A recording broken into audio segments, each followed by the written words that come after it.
Welcome to Southside News Today. It's Monday, March 29th. I'm Chuck Vipperman reporting. Southside News Today is brought to you by Guns, Gear, and Ammo, Route 58 Cascade, the Chatham Star Tribune, the Danville Area Humane Society, and by Shanks Associates, engineers, surveyors, and planners. A new COVID-19 vaccination clinic is opening in the area this week as the local numbers inch slightly upward. The State Department of Health will open a new large clinic in Gretna on Friday. County paid $30,000 to lease the former Foodland building on North Main Street in Gretna. All you have to do is call 434-432-3582. Leave a message to sign up for a vaccine. They'll be handed out on this Friday and next Friday, the 9th. About 800 Johnson & Johnson single-dose vaccines are available. Remember, these vaccines are safe, effective, and free. Meantime, the State Department of Health is reporting a slight uptick of cases in Pittsylvania County and Danville's health district. Been only a handful of new hospitalizations and, fortunately, no recent deaths. Local death toll remains 197. Now, the positive test rate in the city and county is back up above 8%. It was below 6% for most of last week. Statewide, more than 3.5 million doses of vaccine have been administered in Virginia. Locally, those numbers are moving up steadily. About 13% of the local population is now fully vaccinated. Statewide, the number is closer to 14.7%. A 31-year-old Halifax County man died Friday afternoon when his 12-year-old son mistook him for someone breaking into the home and shot him with his rifle. Happened at a house on Clays Mill Road, that's northeast of the town of Halifax.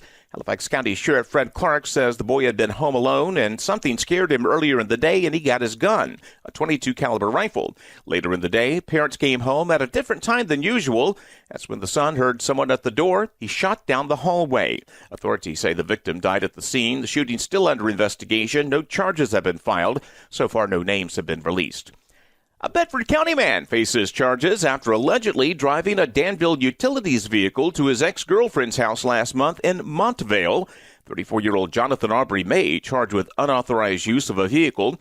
Police say May took the car from the Danville Utilities building on Monument Street at 9:15 one evening, then returned it 6 hours later, around 3 o'clock the next morning. Surveillance video showed him gassing up the car at a station in Montvale about an hour and a half from Danville. May told police he was having trouble with his own car. The car was not damaged.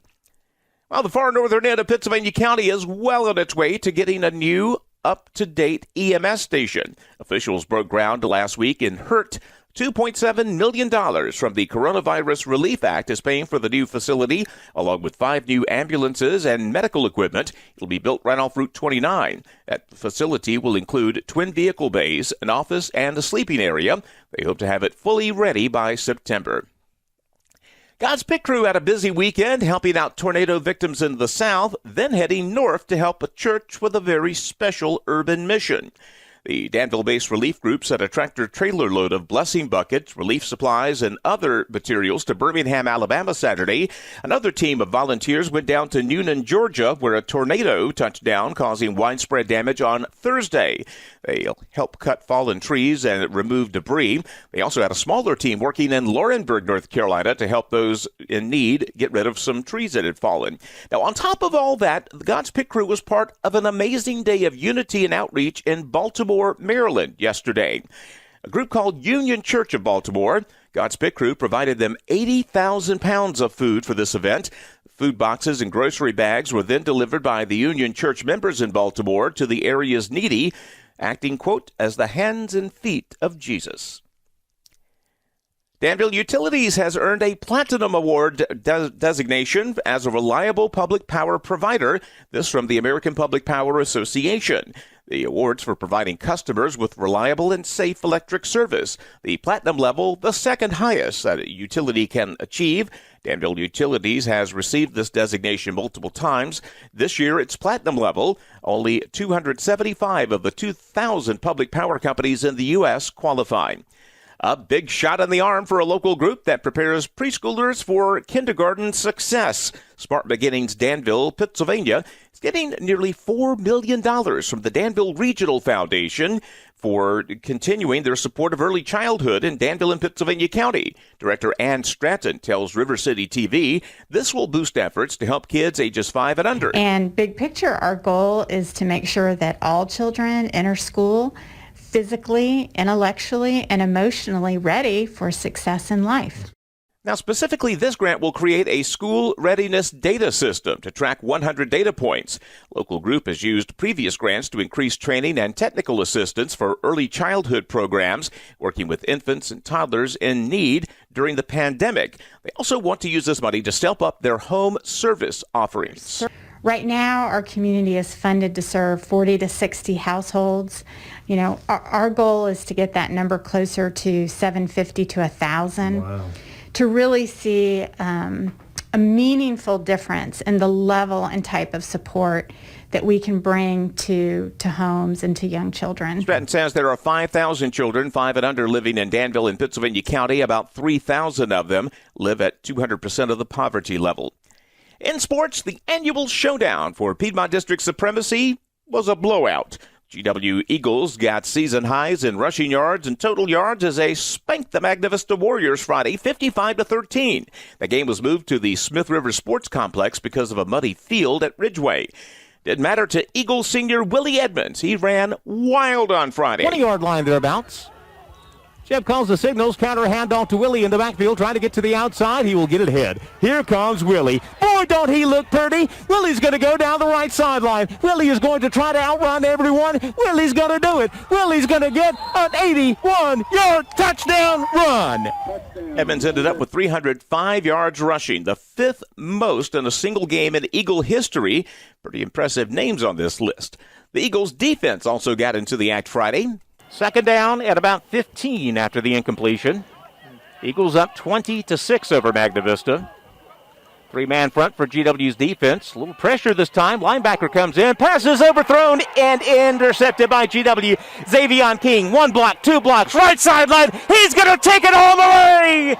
The Z-Man gets her done. Xavion King, 44-yard interception return for a touchdown, and now we're up by 3 scores. And that's a situation where we got a lot of intense pressure.